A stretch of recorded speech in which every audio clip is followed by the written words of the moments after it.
I do believe creative is going to dictate targeting, right? Yeah. Certain creatives, to your point, resonate with certain audiences. So the machine can use that type of creative and match creative to audiences, and they don't have to know the specifics of this person. They know that they resonate with this type of creative. Yeah. So as marketers, we have to provide the machine with the breadth so that it can do its job.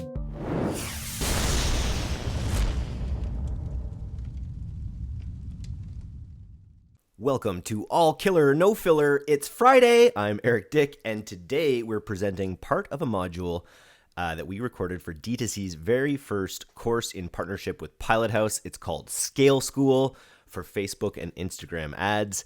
This killer convo features Pilothouse CEO and co-founders Dave Steele and Kyle Hitchcox, and I spilling the tea on some of the high-level company building strategies that agencies and D2C brands can use in today's climate. So we answer some great questions like how to get your team to build great angles, what to build internally and when to hire an agency, how to build an amazing company culture, and ultimately how to find, train, and retain talented media buyers. I hope you enjoy it. And as always, you can go to dtcnews.link/scaleschool. That's dtcnews.link/scaleschool, or to directtoconsumer.co, and you can click through to our course from there if you want to check it out.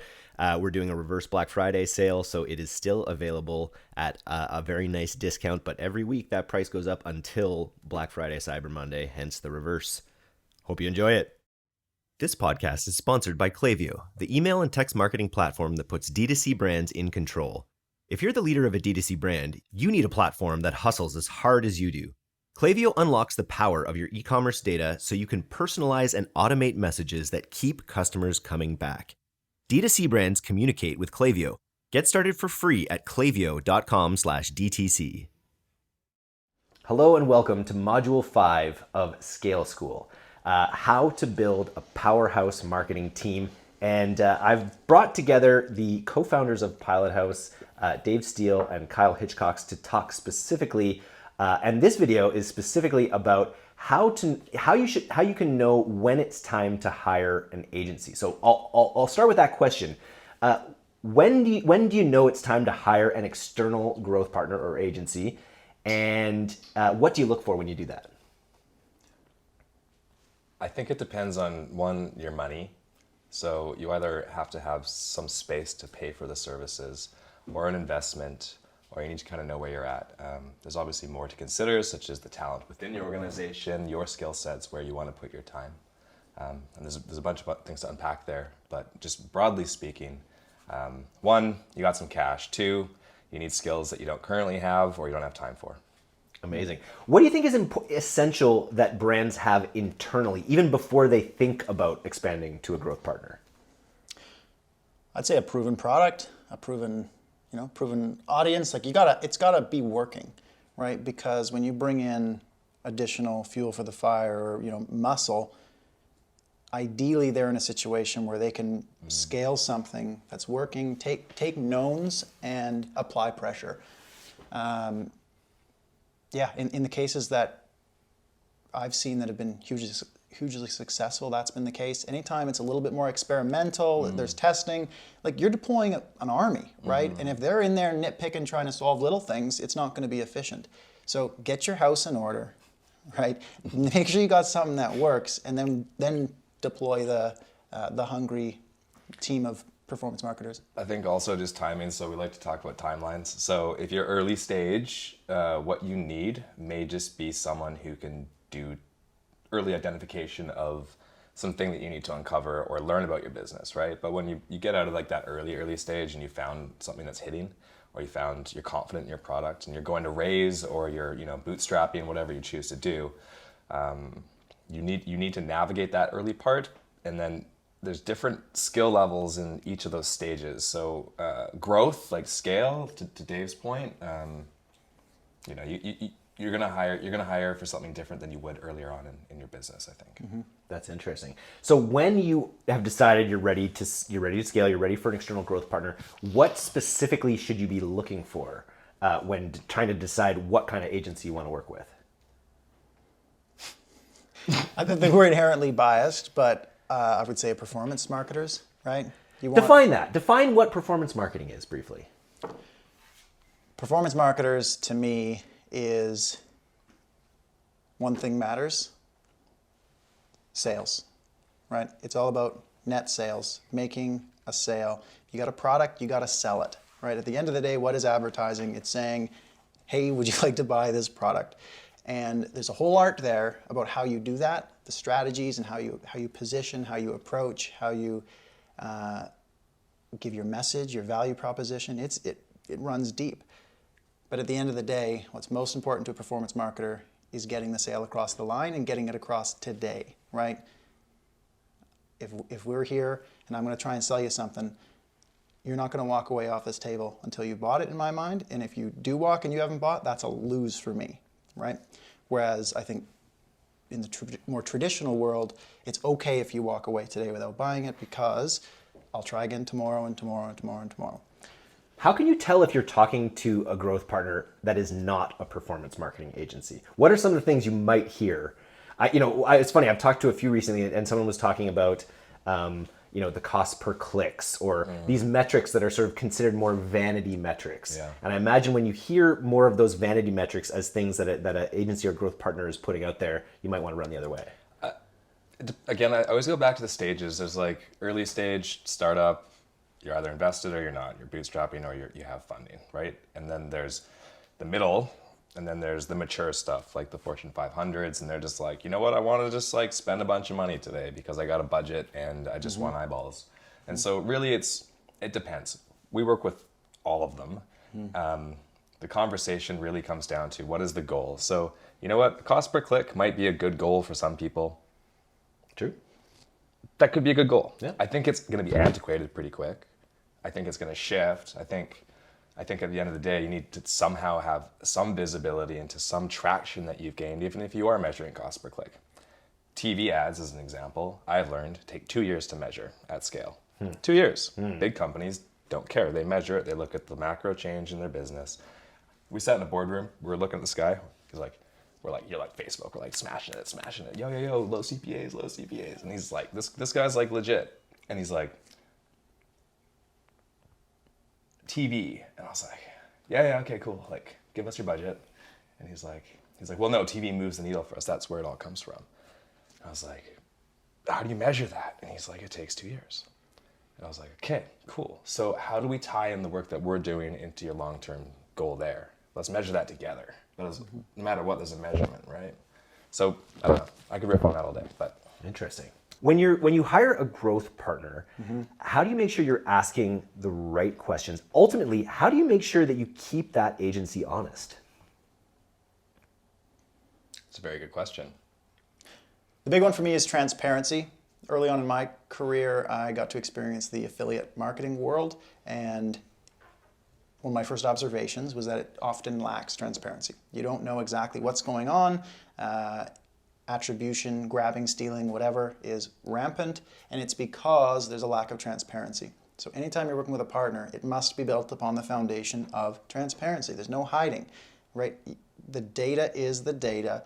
You need to be willing as a brand, as a partner, to open your book, so to speak, open your Shopify and say, like, this is what really matters, and we need to align on these numbers. Everything upstream doesn't really matter at the end of the day. Our partnership must be built upon the actual things that count. And the challenge is that requires hard work. And so if you're sniffing around finding out a partner, you have to know, are they willing to do the hard work? And that's a hard thing to find. So specifically, like how could a brand qualify whether or not an agency is ready to roll up their sleeves and do the hard work that's going to be required to scale? I think, agency, the word agency, it's just... Don't like that word. Don't like that word. But, we are one, technically. Now,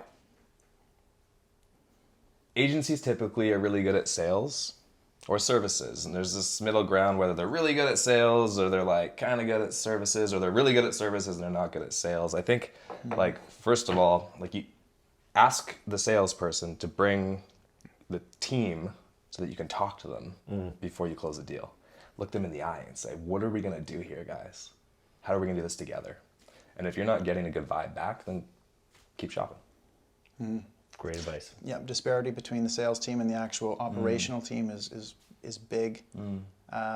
Find out in the deal structure, are they willing to win when you win? Yeah. You know, it's a hard one. Like, I spend so much of my day deciding, am I willing to win when you win?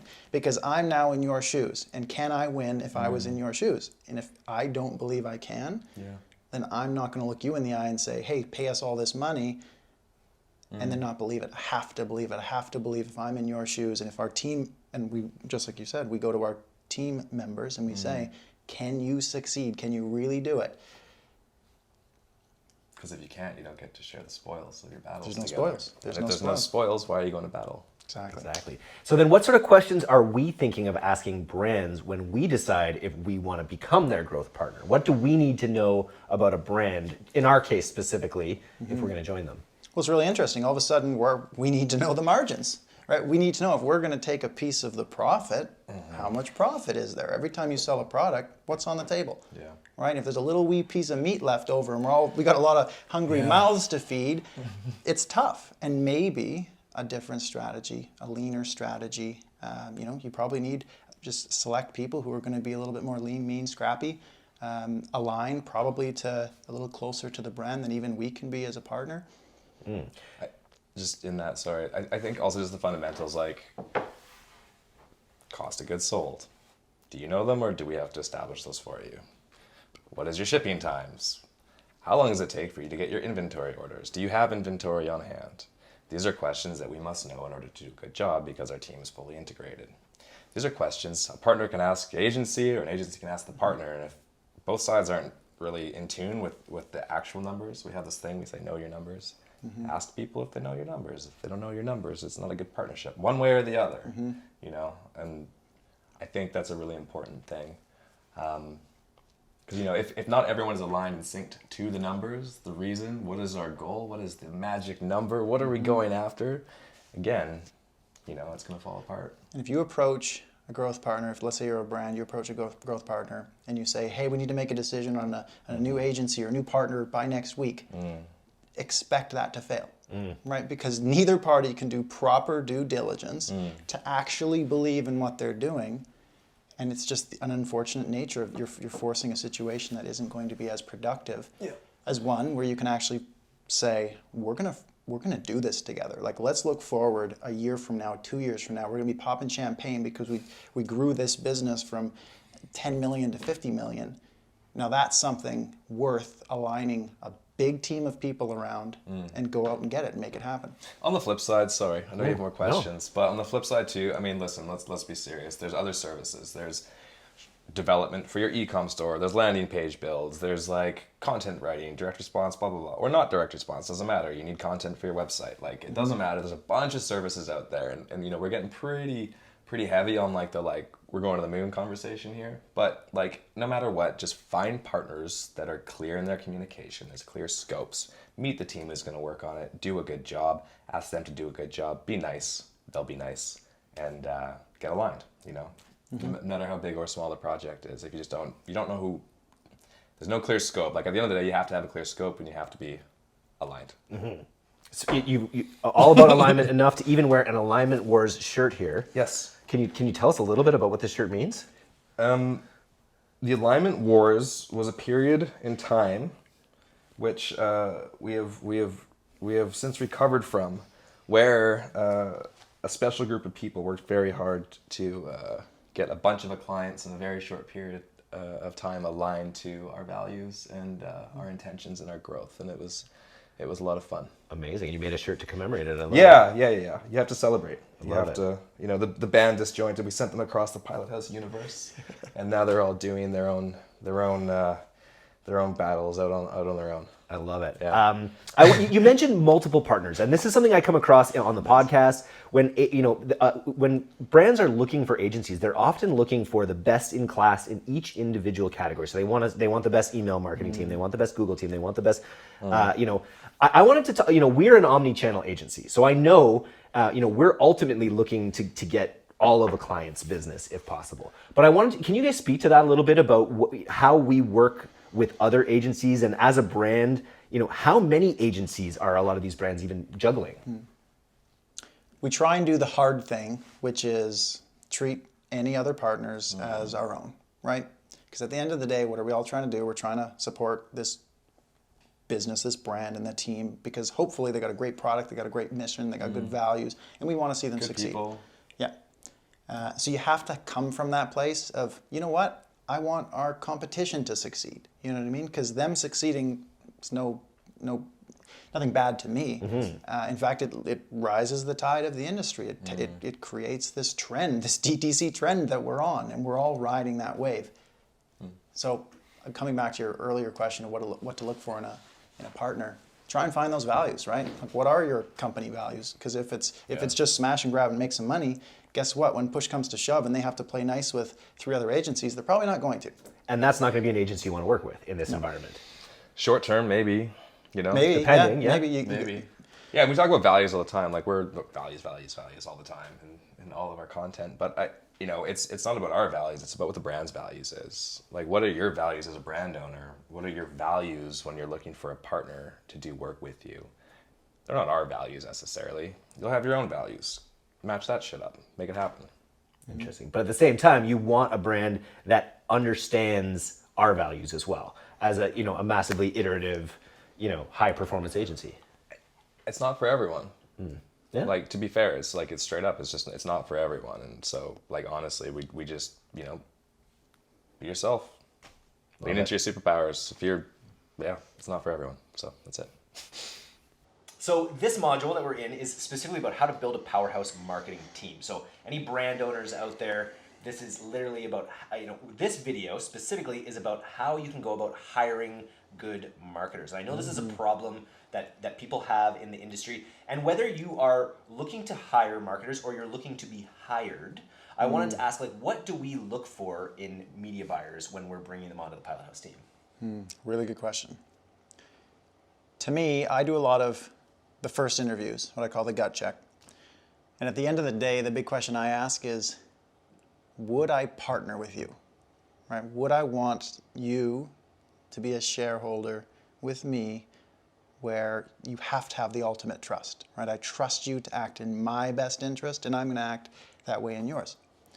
So if you don't viscerally trust someone, for us as an agency, why would I put that person in contact with our partner if I don't viscerally trust them? Why would our partner trust them, right?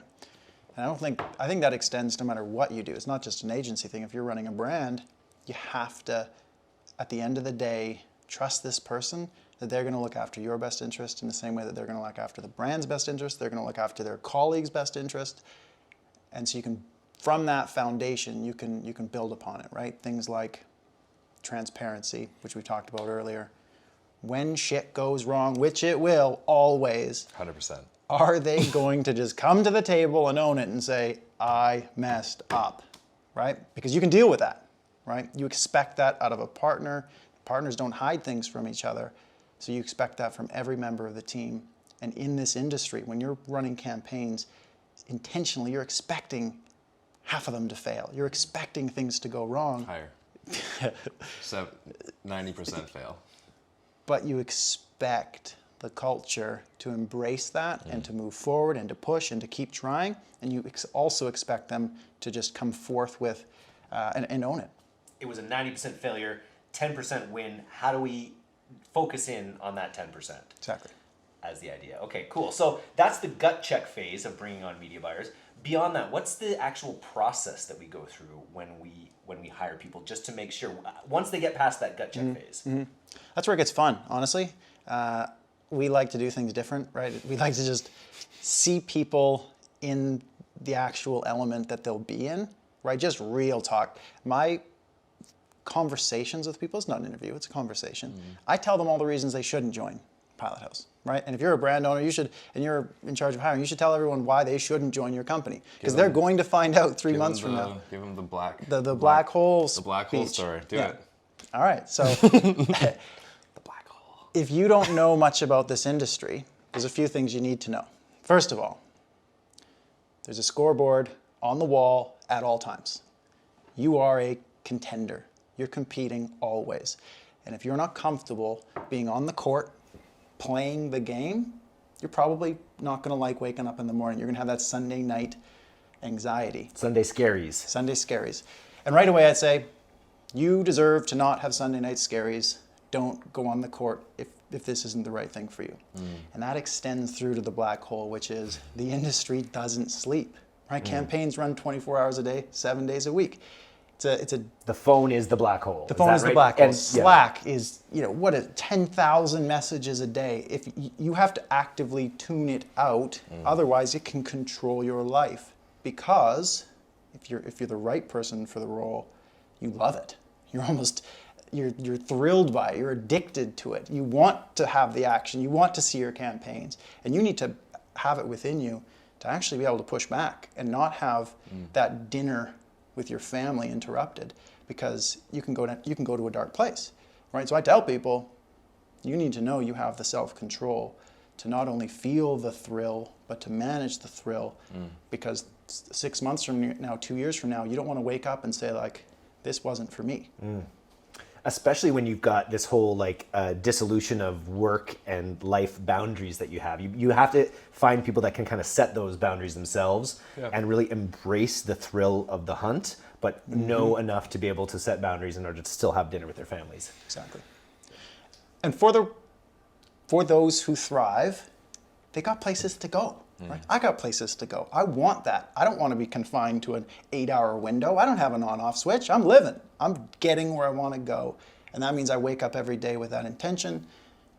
And that's the difference maker. So when I'm looking at someone, I'm sitting across having a conversation, do they have it? Like, really, do they have it? Yeah. Or are they just looking for another, another job just because that's what they think they need? It's a big day. Your brand got mentioned by a huge name on Instagram stories. But while you were busy popping the champagne, you completely forgot to save the video. And poof, it disappeared into the Instagram abyss. Have you ever wished you could automatically save stories your brand is tagged in before they disappear? Now you can with Archive app. Archive app detects when your brand gets tagged on Instagram, saves the content, and uploads it to your app, all in the background while you're sipping bubbly. Sign up for archive.ai and use the code D2C100 to get your first 100 posts for free. They need. Step number 2. Yeah. Yes, please. Step number 2 is we put everyone through a team screen. So we trust the people that we hire. Dave tried to scare them off. He said, you don't want to be here, you don't want to be here. And they're like, I really want to be here. And we're like, okay. They go and meet the team. So team has buy-in. It doesn't matter if they've been here 6 months, 2 years, 3 years, 4 years, whatever. We mix it up, we rotate it. We want everyone to be involved in the hiring process. So they'll do 1 to 3 different team screens, and there's a scorecard. Is that for skills and culture, or is it mainly still just for culture? It's a gut check. It's their gut check. Yeah. So they'll actually work in office. I mean, COVID was difficult. Remote through Slack. We didn't share a screen. Team overcame that challenge quite successfully. But focusing in here, it's an in-office. So can I work with you? Do I think you share the values? Do I think that you'd be capable? There's a criteria. I don't remember what it is. And then there's a third step, which you can get into just for the sake of passing the baton here. What's the third step? Some kind of test? It's a test. It's an exec screen. It's an exec screen. Yeah, that's where we try and ask unusual questions. Really get a sense of who this person is, right? Just throw in some curveballs, have some fun. What would be some example things that we I told you a story. Yeah. I'll do it. Okay, go ahead. So there's basically the intention of this is to finalize the like, are you sure you want to be here? Because it's going to be a lot of work, and you're going to be here. We're going places, but it's not for everyone. Are you sure? They say yeah or no. I'm like, okay, cool. Nice to meet you, or like, have a good day, or like, nice to meet you, whatever. We just ask questions, and it's marketing questions, and it's fast, and it's like, what angle would you do with this idea? And they're like, what's an angle? And I'm like, what do you think an angle is? Go on. Just curveballs. You're selling shoes. Sell me this shoe, kind of classic. You roll the pen over on the desk. Sell me the pen, right? Yeah. You got to do that to really see how someone thinks. And On their obviously- feet. On their feet. Yeah. But also deep pressure. It's not like, it's about creating an environment. Yeah. Coffee's for closers. No, None of that. no, but I mean, we do talk about our ambitions and whatnot. I guess the moral of the story is like there's people with experience, and those questions are a lot different. There's people that are older; those questions are a lot different. There's people that have less experience. Those people, it's like, what video game do you play? And they're like, I'm like, I have no idea. I'm like, what genre game is that? And they're like, it's a first-person shooter. I was like, what position do you choose as a character in that game?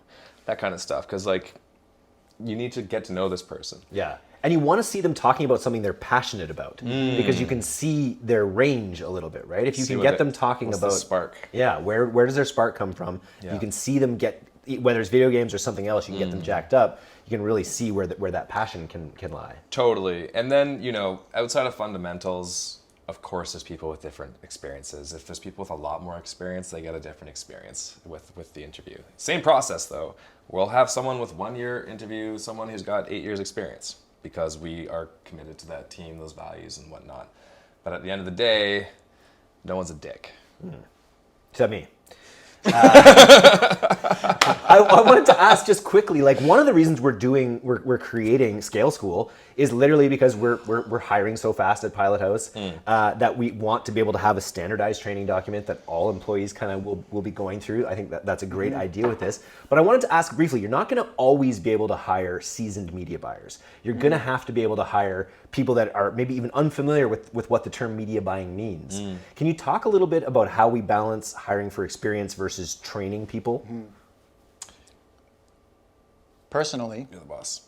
I would choose fundamentals first. So if someone has the right fundamentals and you've done the deep think and you said, snap your fingers, it's 5 years from now, do you really want to be an expert in this field? And there's a bit of an ugly truth there. Part of the pushback is like at the end of the day, you sell shit. Yep. Right? You have to want to sell stuff because our world thrives on manufacturing products, sticking them on boats, shipping them across the world, putting them in cardboard boxes, then on trucks and shipping them out, right? There's some ugly nature to that right now. I hope that we will be a part of some green initiatives and some solutions in our near future. But you gotta want that, right? You have to wake up and say, like, I am the best at this. If someone says, what do you do? Your answer is, man, I can sell X better than anybody else in the world. I think also it just comes, I always go back to timelines. Everyone probably resents me for it at this point, but there's a timeline in your business, your expertise and your experiences. And so if you were like a small business and you're like, I need to build my business, you're gonna have to hire someone with experience or you're gonna have to have media buying skills. If you have media buying skills, and you can hire people with less experience. If you don't have those skills, you either need to partner with someone or find someone with the skills. Go back to your values, make sure you're aligned. If you have a mid-sized team and you don't have media buying experience, you're gonna have to find someone with experience, or you're gonna have to find a partner. If you do have experience, find someone else to do your accounting and whatnot. Look at your workflow, look at your abilities and where you're at in this space. I was a media buyer. It was easy to train media buyers. Super easy, came naturally. Easy to build funnels, teams. That's why we have an agency. Our business is built around skills that I had. So just find out where you're at in your business. If you don't have the skills, hire someone to support you or partner with them. If you have the skills,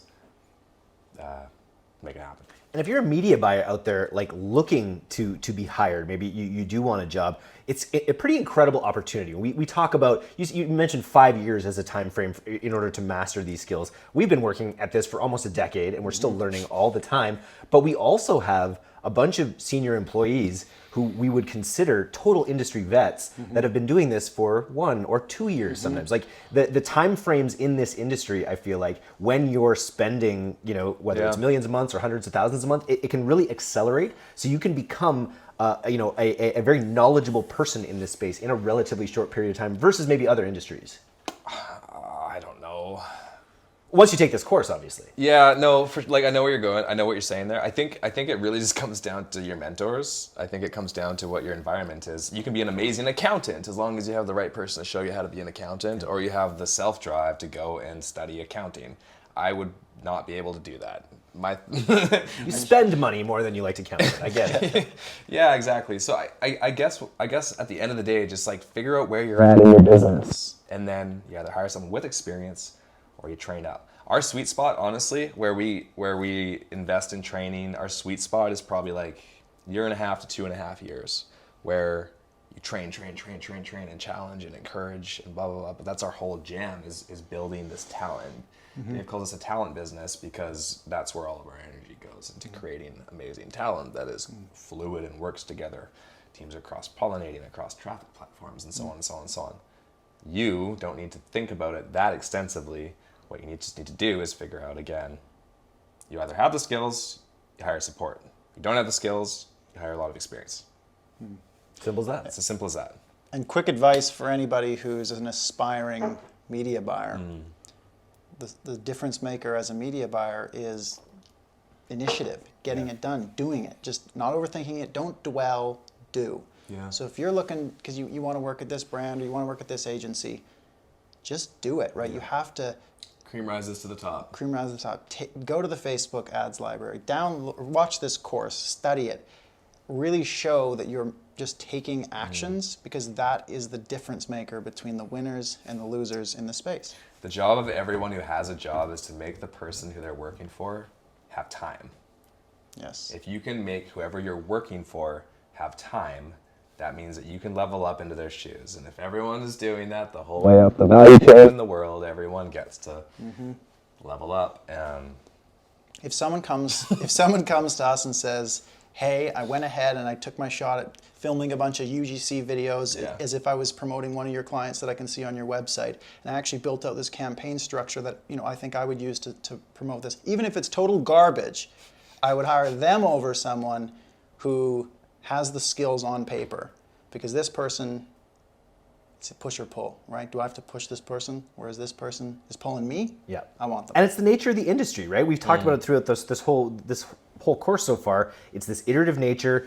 Pardon my language, but it's throwing shit at the wall and seeing what sticks in a lot of cases. The original term is spaghetti. Spaghetti. You throw spaghetti at the wall. You're a dad. How dare you? You see what sticks. And I think that you need people who are willing to take that initiative, because this industry is unlike so many others where you can throw spaghetti on the wall and get a real-time feedback within an hour. 100%. Right? What do we mean by the performance marketer's mindset, and what do we mean by always following the data? Rip it. That's just it. Grip and rip. Nice. Good lead. So performance marketing is basically like day trading. And so if you're not on top of things 24 hours a day, regardless of country or who you're working with to accomplish a goal, it's not going to work out. We're talking about mindset, specifically mindset over ability. I think you just enjoy getting punched in the face a little bit. And you need to be a little resilient. I like to use the word grit. You have to have a little bit of grit. And I think the mindset is win at all costs. That's it. Interesting. Anything to add? There's a lot of forces that will try and stop you, and they often will. It's just you got to get back up, persevere, keep pushing through. Yeah. That's what it means. And then what does it mean to let the data tell the story always? Well, the big one is ego. Data is greater than ego. Ego creates this sense of self within what you're working on. Your work, yeah. Within your work. And the problem is if you get attached to something, it creates actually a positive feedback loop in a negative direction, because the more you're invested, the more you let it dictate the outcome. And then the more you're invested, because you've kind of created this loop. The trick is to tie that ego to something greater than your campaign or that creative or that thing that is you're trying to get through that minute to accomplish, or the 100 campaigns you launched across 5 brands that day. The end goal is the win. So you just need to remove yourself from like hurting around the short-term failures, if that makes sense. And you philosophical, but yeah. You also need an environment that accepts that encourages that celebrates that, right? Because if you're expected to win at all costs and you have to put your name on something, you need it to win. And if it doesn't win, if you get grilled for that, you then all of a sudden go into this scarcity mindset, right? scaling campaigns needs abundance, right? You have to be confident. You need to think about growth. But if you're fearful and you're coming from this negative place, you're going to self-fulfill the prophecy of failure.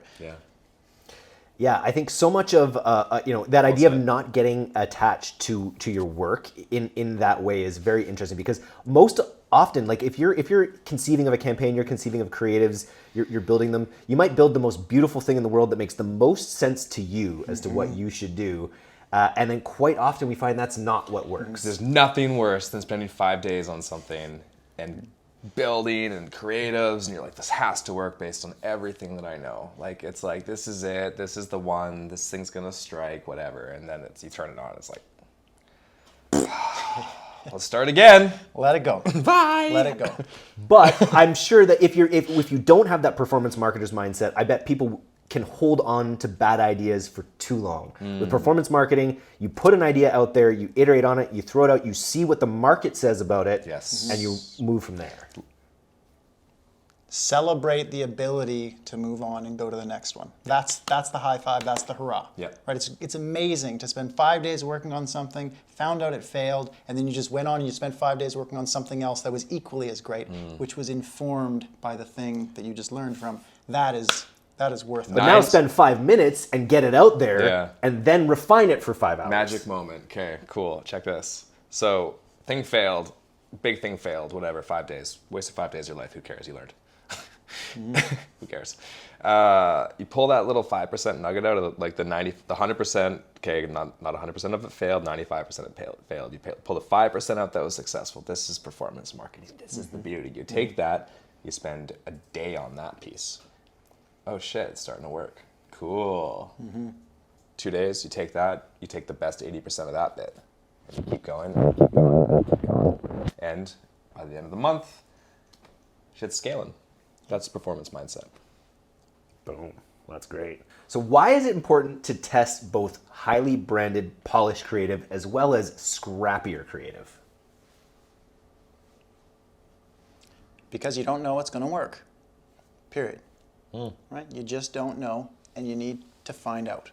Once you find out, you've got data. You've got a range from scrappy to performance. You can evaluate. Now you can make an informed decision. Little addition to that. All creative can be of high quality. This is the thing. This is a conversation brands need to realize. This is very important. If you're going to do anything from this course, hear this. You can access different audiences with different style of creative. You can have creative that is brand safe, different than your on-brand creative that your creative director said, no, yes, yes, no. Because if you're doing this from a media buyer's perspective, from a performance media buyer's perspective, from direct-to-consumer marketing perspective, you have to have different segments and types of creative.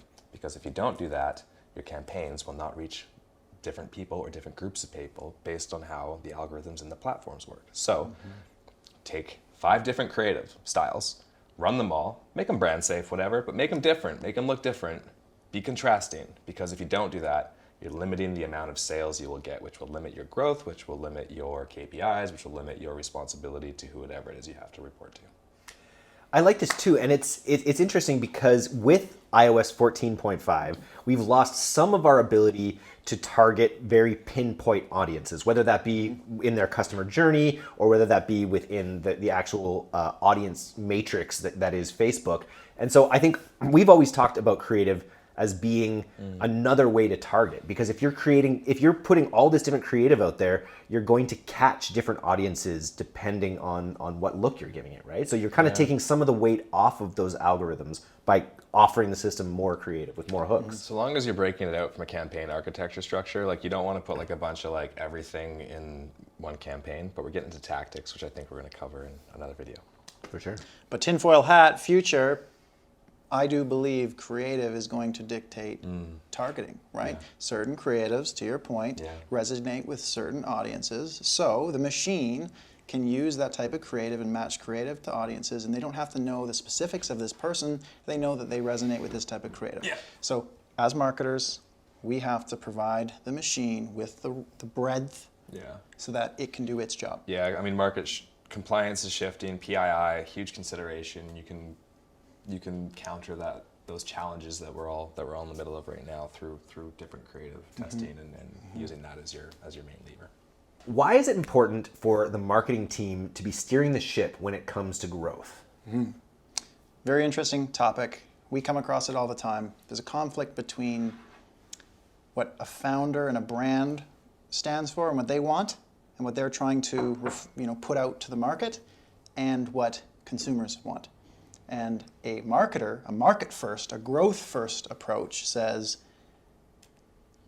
what do they want? And I'm going to find that thing. I'm going to use the words, I'm going to use the images, I'm going to do everything that they want to get their wallet out and transact and buy this product, right? That often conflicts with the ego that comes along with a brand to say, well, this is who I want. I only want this one person. And naturally, if you're advertising on Facebook or Instagram, to make it work profitably, you gotta go broad. You need to speak to more people and do it in a way that's safe, but do it in a way that at the end of the day gets the transaction. There's a whole nother line of thinking here where actually just breaking out your brand to who you think your customers are to platform, because not everyone watches TV, right? So the people who are watching TV are a different audience than the people that are on TikTok. There's no reason you can't have a brand that works in parallel with both of those platforms because the audience demographics resonate differently. So if you're leveraging your brand in the right way, specific to a platform, let alone campaigns within those platforms, you get more scale.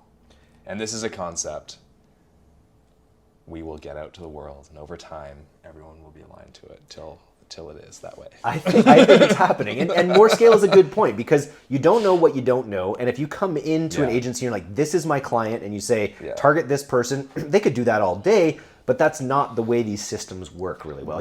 And I can think of countless examples that I hear on the podcast where people will come in and they'll be like, we used a broader targeting and we realized that our audience wasn't a male who was buying this male's shirt. It was actually the male's partner who was buying this shirt for them as a gift. Yeah. And when you do that, when you go broad and you allow the data to tell the story, you can unearth all these other avenues for scale that you might not have known about. Go broad targeting with niche creative, and shit's crazy. It's like fireflies. It's like, ooh, yeah, buy.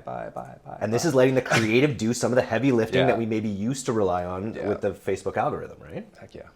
Amazing. So that's what this course is all about. That's what you've learned here at Scale School.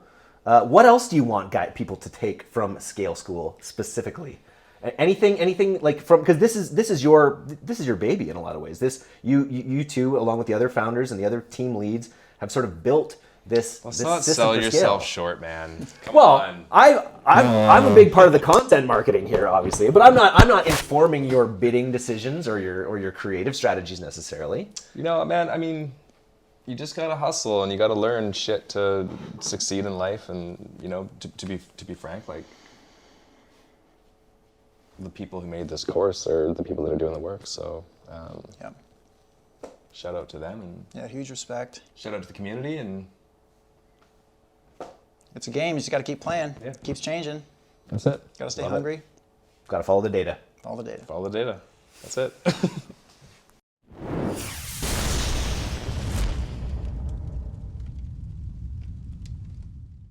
Thanks so much for listening to today's episode. If you're not a subscriber to our newsletter, you can do that right now at directtoconsumer, all one word, .co. I'm Eric Dick, and this has been the D2C Podcast. We'll see you next time. If you're ready to access the proven performance marketing blueprint that scales your brand post iOS 14.5, if you're looking for the Facebook marketing system that's driven over $50 million in value for Pilothouse's clients in just the last 6 months, then you are looking for Scale School, Facebook and Instagram ads made by D2C in partnership with Pilothouse. You can go to d2cnews.link/Scale School right now to access the course for a $1,000 discount this week only.